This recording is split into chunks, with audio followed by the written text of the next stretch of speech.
The morning sunlight spilled across the small suburban house, touching every corner with warmth. Yet inside, the atmosphere felt strangely cold. Sarah moved through her kitchen with quiet efficiency, pouring herself a cup of coffee, slicing fruit, and tidying counters that were already spotless. She had always been like this, organized, steady, reliable. But lately, the silence in her home pressed against her more than she wanted to admit. The house had once been filled with noise, laughter from a young boy running down the hall, the sound of homework pages flipping, the occasional clatter of dishes when family dinners ran late. But now those memories lived only in her mind. Ethan, her only son, was grown. He worked during the day, sometimes late into the evening, leaving Sarah to her thoughts. It wasn't that she blamed him. He was doing exactly what she had raised him to do, building his own life, chasing his own future. Yet when the door shut behind him each morning, the emptiness became unbearable. She carried her coffee into the living room and sat by the window. Outside, the neighborhood was alive. Children rode bikes, neighbors walked their dogs, cars pulled out of driveways. She smiled politely when people waved, but as soon as they passed, her expression fell back into something tired. She often told herself it was enough, the safety of her home, the pride she felt in her son, the comfort of daily routines. But pride and comfort weren't the same as joy. And joy had become a stranger. Ethan noticed more than she realized. Every evening when he returned home, he would watch her closely. She greeted him with the same smile, asked about his day, placed dinner on the table.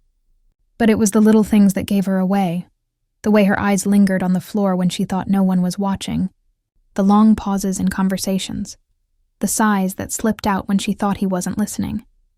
That particular evening, Ethan came home later than usual. He placed his jacket on the chair and found her sitting on the couch, the television on, but the volume low. She wasn't really watching. She held a book in her lap, but the pages hadn't been turned in a while. Her shoulders slouched, her hand resting loosely against the armrest. To anyone else, it would look like a woman simply relaxing after a long day, but Ethan knew better. "Mom," he said softly, setting his bag down. She looked up, forcing a smile. "You're late tonight. Long day at work?" "Yeah," he replied, studying her face. "What about you? How was your day?" "The usual," she answered, brushing off the question. "Cleaned up a little, ran errands, nothing special." Her tone was casual, but Ethan heard the hollowness beneath it. He sat down across from her, leaning forward, resting his arms on his knees. For a while, neither of them spoke. The quiet stretched, filled only by the faint sounds from the television. Finally, Ethan broke it. "Mom, are you happy?" The question startled her. She blinked, confused. "What kind of question is that?" she asked, laughing lightly as if to dismiss it. But Ethan didn't laugh. His gaze was steady, searching. "I mean it. Are you happy, or are you just pretending to be?" Her lips parted, but no answer came. She had always been careful not to show weakness in front of him. Since his father passed away, Sarah made it her mission to be strong, to carry both their burdens so Ethan wouldn't feel the weight. And maybe for years it had worked. But Ethan was no longer a child. He wasn't blind to the cracks in her armor. "I see you, Mom," he said quietly. "I see how quiet the house feels when I leave. I see the way you sit by yourself at night. You don't have to hide it from me." Sarah's throat tightened. She looked away, her eyes stinging. She wanted to deny it, to brush it off, to insist she was fine. But the truth was too heavy, and Ethan's voice too gentle to ignore. After a long pause, she whispered, "I'm fine, Ethan. Really. I've learned to live with things the way they are." "That's not the same as being happy," he replied. The words struck her like a stone. She closed the book in her lap, pressing her hand against the cover as though it might steady her trembling fingers. She had always told herself it was enough, that being strong for her son, keeping the house running, and holding on to memories was all she needed. But hearing him say it aloud made her realize how far she had drifted from real joy. Ethan reached across the table and took her hand. "You've given everything to me, Mom. All these years you put me first. But you can't keep pretending that you don't need anything for yourself. You deserve more than silence and routines. Tears welled in her eyes, but she blinked them back. She didn't want him to see her cry. She had promised herself long ago that she wouldn't burden him with her loneliness. Yet here he was, not only noticing it, but refusing to let it slide. I don't even know what that would look like anymore, she admitted quietly. I don't remember what it feels like to be really happy. Ethan squeezed her hand, his voice steady but filled with emotion. Then maybe it's time to find out again. The room went still. Sarah stared at him, her heart pounding, unsure of what he meant, unsure if she was ready to hear it. For the first time in years, she realized her son wasn't just her child anymore. He was a grown man, someone who could see her not just as his mother, but as a woman who had needs, dreams, and a heart that deserved more than loneliness. She wanted to speak, to ask him what he meant, but the words stuck in her throat. Instead, she looked at him with a mixture of fear and hope. Ethan gave her a small smile, the kind that told her he wasn't finished, that there was more he wanted to say, something that might change everything. Sarah's heart ached as she sat there, staring at her son, knowing he was about to pull her into a conversation she had avoided for years, and deep inside, though she wouldn't admit it aloud, a small part of her wanted to hear what he would say next. Sarah's silence filled the living room like a heavy curtain. She kept her hand under Ethan's, staring at their fingers locked together.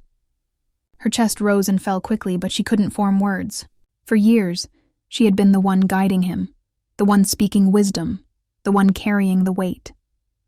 Now, in a strange turn, he was the one speaking truths she had been too afraid to admit. Ethan leaned closer, his eyes steady but soft.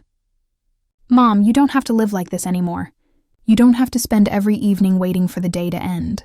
You deserve laughter, you deserve company, you deserve to feel alive again. She shook her head, her lips trembling. Ethan, I wouldn't even know where to begin. My life has been built around you, this house, and memories. It's not as easy as just changing things. But it can start with something small, he said firmly. You don't have to carry this loneliness like it's your punishment. Dad would never want you to live like this, and I don't want to see you fade into a shadow of yourself.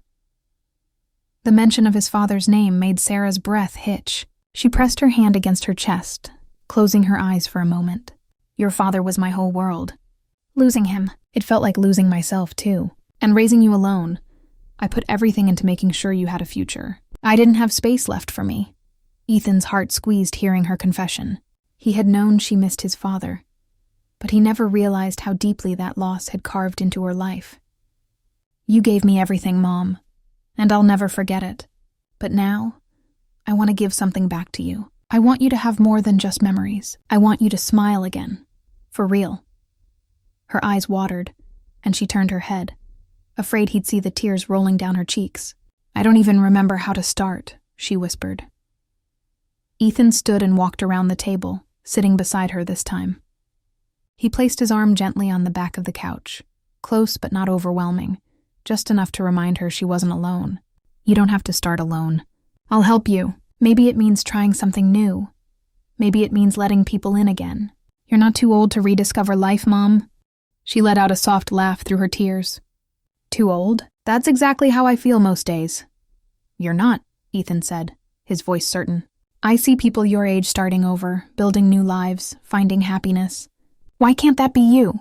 Sarah shook her head slowly. Because I don't know if I believe I deserve it anymore. Her words broke something inside him. He turned toward her, his expression firm. Don't say that.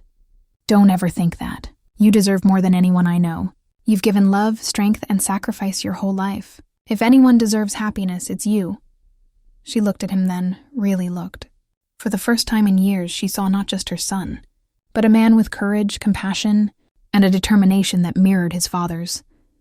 It startled her. How grown he seemed. How much he understood her heart without her saying a word.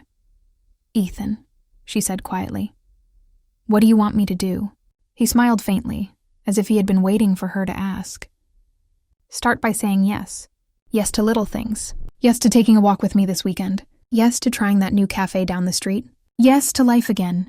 She wiped at her cheeks, still unsure but moved by his insistence. And what happens after that? He leaned in, his tone softer. After that, we take it step by step.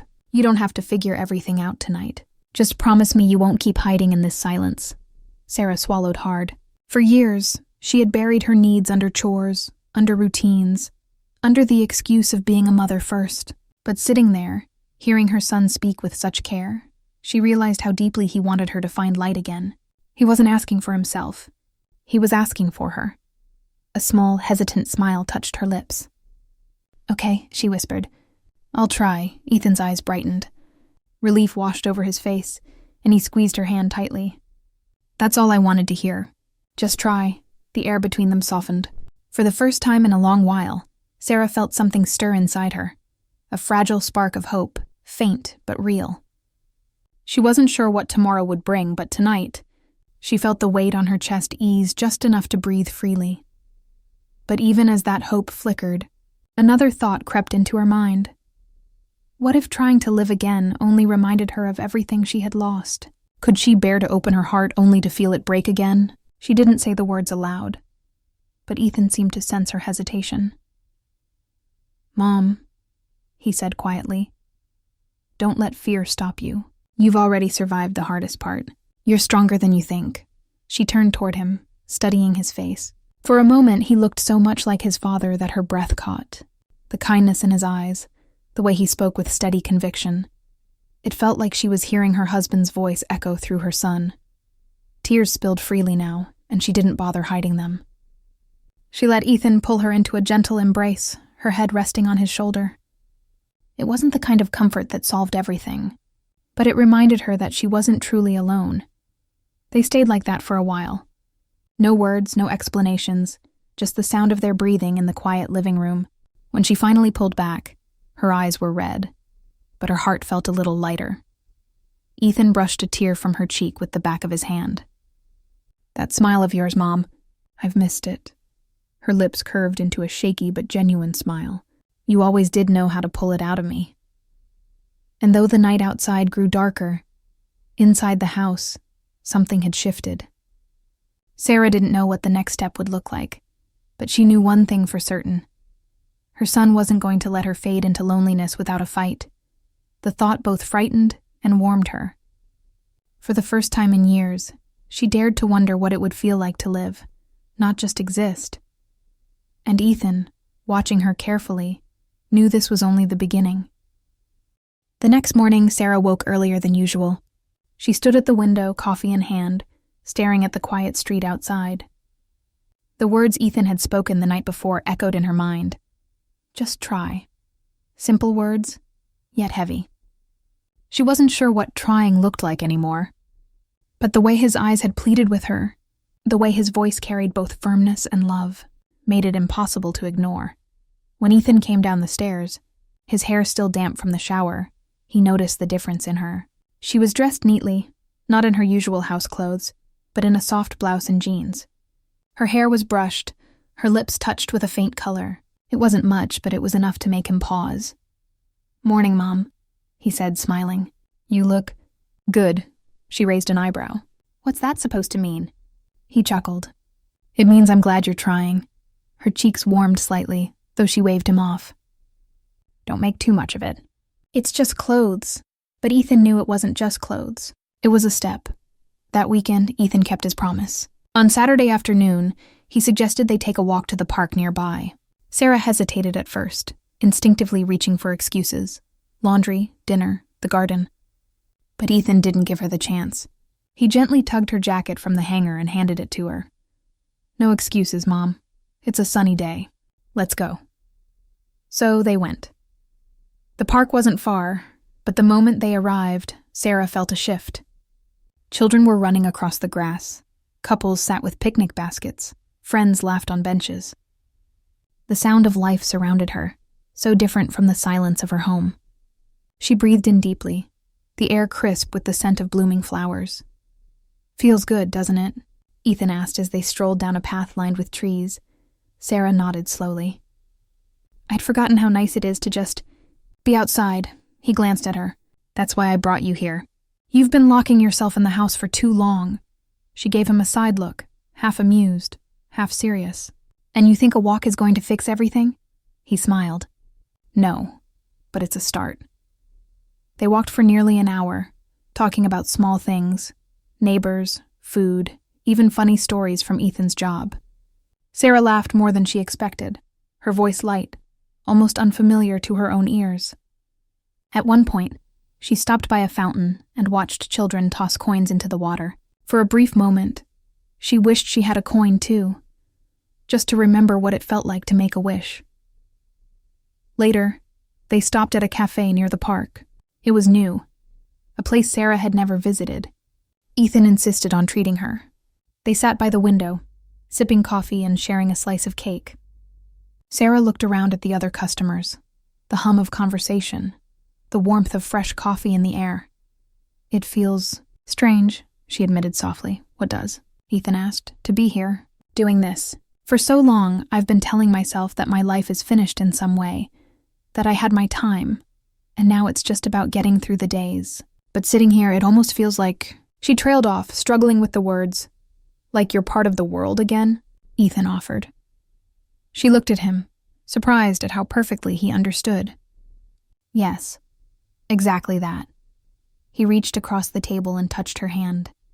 "That's what I want for you, Mom, to feel alive again."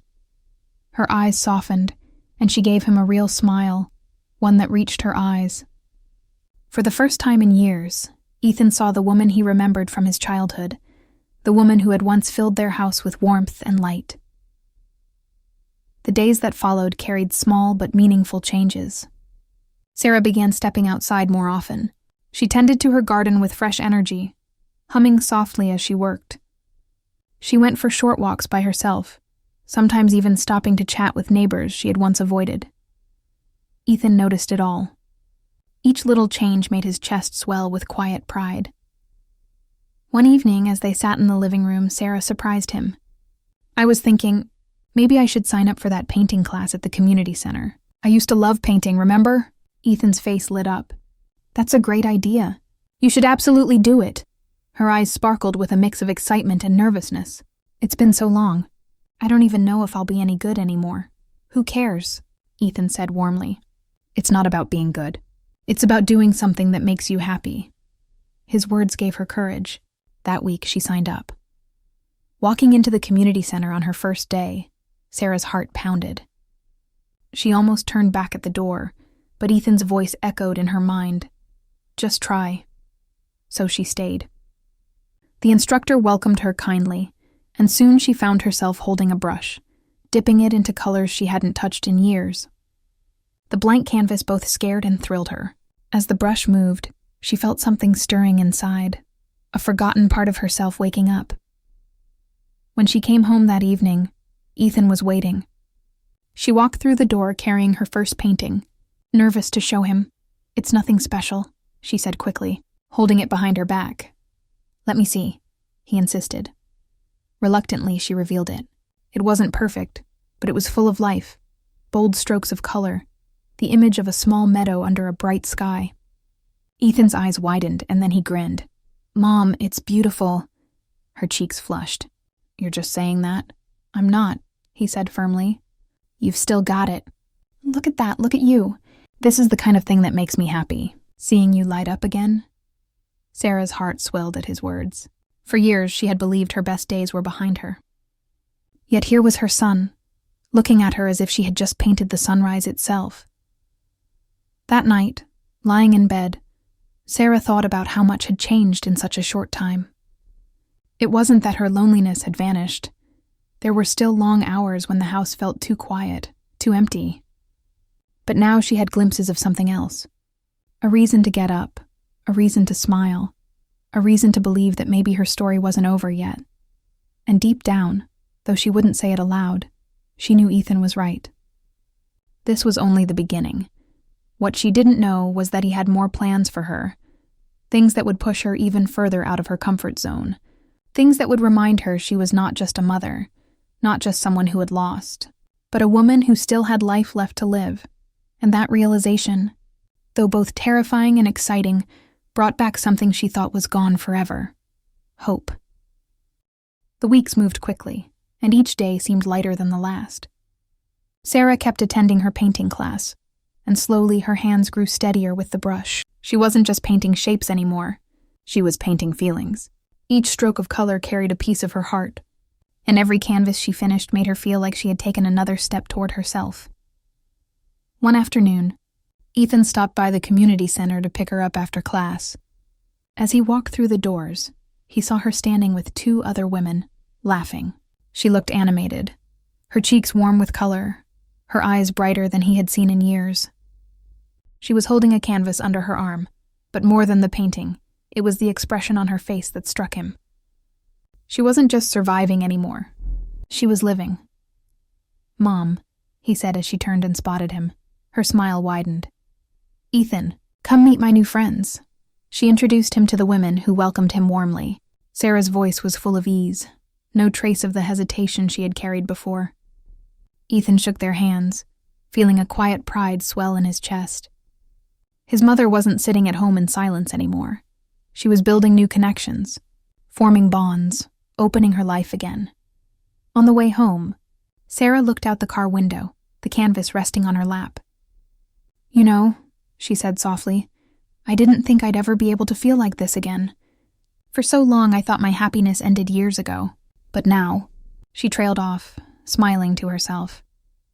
"But now you see it's still possible," Ethan finished for her. She turned to him, her eyes glistening. "Yes, and it's because of you." He reached over and squeezed her hand. "No, Mom, it's because of you. You were brave enough to try." The next few days were filled with more changes. Sarah started cooking meals she hadn't made in years, humming as she stirred pots in the kitchen. She decorated her home with her paintings, each one bright and hopeful. She even began spending evenings on the porch, greeting neighbors, something she had avoided for so long. One evening, as the sun dipped low and painted the sky in shades of pink, Ethan joined her on the porch. She had 2 mugs of tea ready, waiting for him. They sat side by side, watching the neighborhood quiet down for the night. "You've changed," Ethan said suddenly. Sarah laughed. "Changed? How so?" "You're lighter. You smile more. You laugh again. It's like..." He paused, searching for the right words. "It's like I finally have my mom back." Her eyes softened, and she placed her hand gently on his. "You never lost me, Ethan. But I did lose myself for a while. I thought my life had ended when your father was gone. I thought my only role was to get you through, but you reminded me that I still have more to live for. You gave me back something I didn't think I could have again." "What's that?" he asked quietly. "Hope." They sat in silence for a while, sipping their tea, the cool air wrapping around them like a blanket. For Sarah, this moment felt like the closing of one chapter and the opening of another. She had carried her grief for so long, but now she knew it no longer defined her. The following weekend, the community center held a small art showcase for the painting class. Sarah hesitated at first, nervous to display her work publicly. But Ethan encouraged her, reminding her how far she had come. With trembling hands, she hung her favorite painting on the wall, a meadow under a brilliant sunrise. As people walked past and admired it, Sarah stood quietly by Ethan's side. Strangers complimented the colors, the emotion, the light. Each kind word was like a balm to her soul. And when Ethan leaned close and whispered, "See? You're touching lives already," Sarah's heart swelled with a joy she hadn't felt in years. That night, as they walked home from the showcase, Sarah looked up at the stars. "Ethan," she said softly, "thank you. You've given me more than I can ever repay." He shook his head. "You don't owe me anything, Mom. Everything I am today is because of you. This is just me giving a little back." She smiled at him, tears shining in her eyes, but not from sadness. These were tears of gratitude, of love, of renewal. "Your father would be proud of you," she whispered. Ethan wrapped an arm around her shoulders as they walked. "I just want to make you smile again. That's all I've ever wanted." And for the first time in a long, long while, Sarah realized her smile wasn't forced. It wasn't painted on to hide pain. It was real. And it was hers. As they reached the house, she paused on the doorstep, looking at the home that had once felt like a cage. Tonight it felt different. It felt alive again. She turned to Ethan, her voice soft but steady. "You were right. My story isn't over." He grinned. "Not even close." They stepped inside together, the warmth of the house wrapping around them. For Sarah, the silence no longer felt heavy. It felt peaceful, because she knew now that silence could be filled. With love, with memories, with laughter yet to come. Her lost smile was no longer lost. It was back, brighter than ever, and it wasn't going anywhere. And so, the woman who thought her joy was gone forever found it again, because her son cared enough to remind her that life, no matter how heavy, always has room for hope and light.